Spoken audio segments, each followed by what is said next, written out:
Welcome back to my channel Mo Blogs. তোমরা কেমন আছো সবাই? আশা করি ভালো আছো, আমিও ভালো আছি। তো আজ এখন থেকে ভিডিওটা স্টার্ট করছি। আজকে বৃহস্পতিবার, আর বৃহস্পতিবারে দেখো ডালা ভরে আমি ফুল তুলে নিয়ে চলে এসেছি। আর এইখানে মাও কটা ফুল রেখেছিল তুলে, আর তারপরে আমি সেগুলোকে ঘরে নিয়ে আসলাম ধুয়ে, আর এইখানে রেখে দিলাম। তো আসনেই রেখে দিয়েছি, আসনের সামনে। আর এখানে হচ্ছে ছেলের জন্য ছোলা ভিজিয়ে রেখেছিলাম রাত্রেবেলা, সেইগুলো এখন ছেলের জন্য নিয়ে যাচ্ছি। আর এই যে হচ্ছে গ্লাসের মধ্যে ছোলা ভিজানো জল, এটা ওকে দেবো খেতে। তো ছোলা ভিজানো জলটা আমি আর আমার ছেলে দুজনেই খাই। আর এইখানে তারপরে চলে এসেছি ঘর মুছতে। তো বৃহস্পতিবার তোমরা তো জানো ঘরটা মুছতে হয়, আর আসনে থালা বাসন সব কিছু ধুয়ে মুছে আবার নতুন করে পুজো দিতে হয়, কারণ ঘরটা পাল্টাতে হয়। তারপরে ঘরটা মুছতে চলে এসেছি। আর ঘরে 3টে রুম মুছতে গাই আমার তো ভীষণ কষ্ট হয়ে যায়। আর কষ্ট হলে কি করব, কাজ তো করতেই হবে। কাজ মানেই তো কষ্ট, আর কষ্ট এক্সাম। আর এখন আমি একটু পড়াতে আসলাম, কাজ টাজ করে টোরে এখন একটু পড়াতে এসেছি। তা এখন বাজে মনে হচ্ছে 8:30, 8:30 বাজে। আর এখন ছেলেকে পড়াতে এসেছি। এই যে ছেলে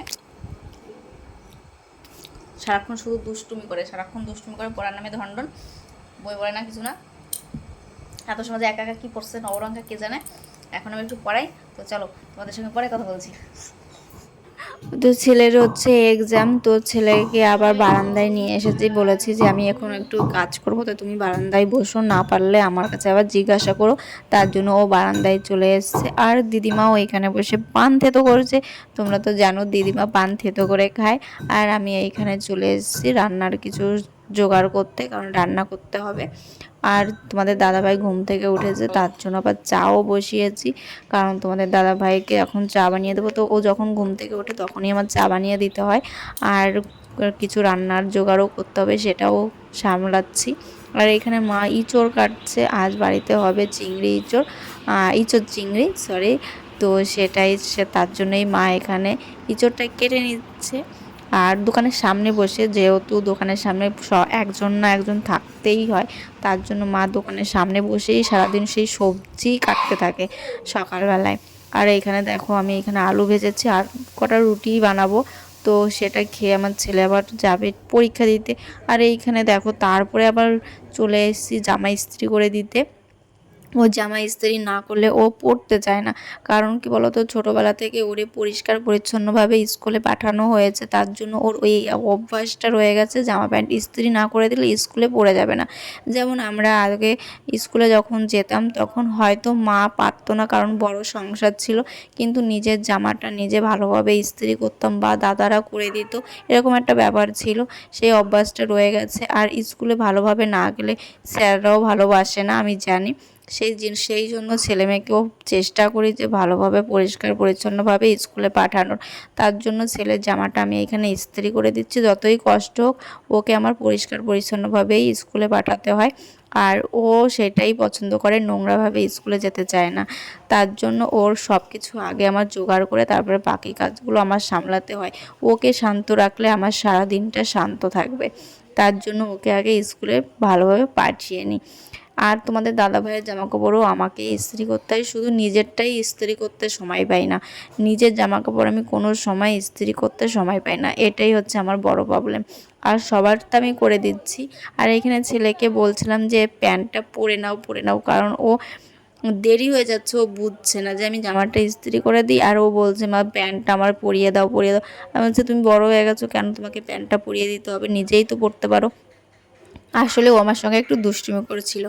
তারপরে এইখানে মা দেখো রান্না করছে ইঁচড় চিংড়ি, আমি বাকিটা রান্না করেছিলাম।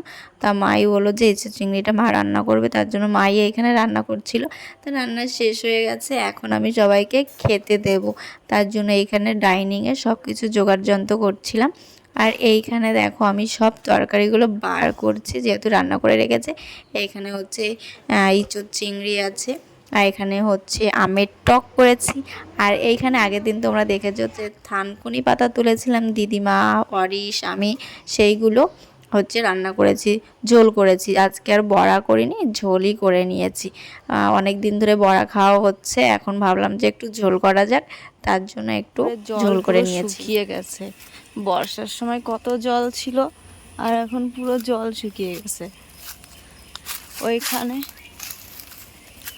ওইখানে হেলঞ্চ শাক হয়েছে পুকুরের মধ্যে। আর আমি এই যে পুকুর দিয়ে হেঁটে যাচ্ছি, পুকুর পাড় দিয়ে মাকে ডাকতে যাচ্ছি। মা গেছে এই পাশের বাড়ি, তাই মাকে ডাকতে যাচ্ছি। তো এখানে মাকে ডেকে নিয়ে চলে এসেছি। মা গেছিলো পাশের বাড়ি একটু দরকারে, তার জন্য বাবা আবার ডেকেছিল, তাই আমি আবার ডেকে নিয়ে আসলাম মাকে, যে বাবা ডাকছে তোমাকে, তুমি বাড়িতে চলো।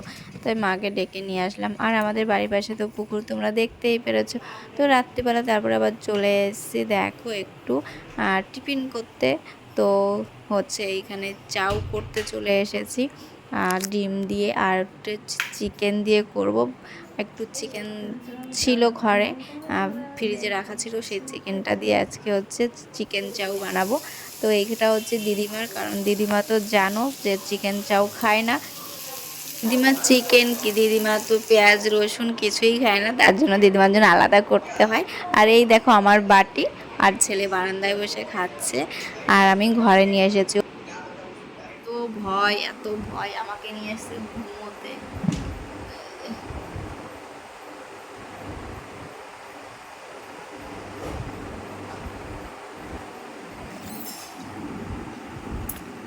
এখন হচ্ছে আমার ছেলে ঘুমোবে, ওর ঠানু ভাত খাচ্ছে, ভাত খাওয়া হয়নি এখনো, তা আমাকে নিয়ে এসছে, বলছে যে তুমি চলো। তাই আমরা দুইজন এখন শুয়ে আছি। তো চলো, ভিডিওটা আজকে এই পর্যন্ত। ভিডিওটা যদি ভালো লাগে like comment share and subscribe করে দেবে। যারা ফেসবুক থেকে দেখছে তারা ফলো করে নেবে। সবাই ভালো থেকো, সুস্থ থেকো, টাটা।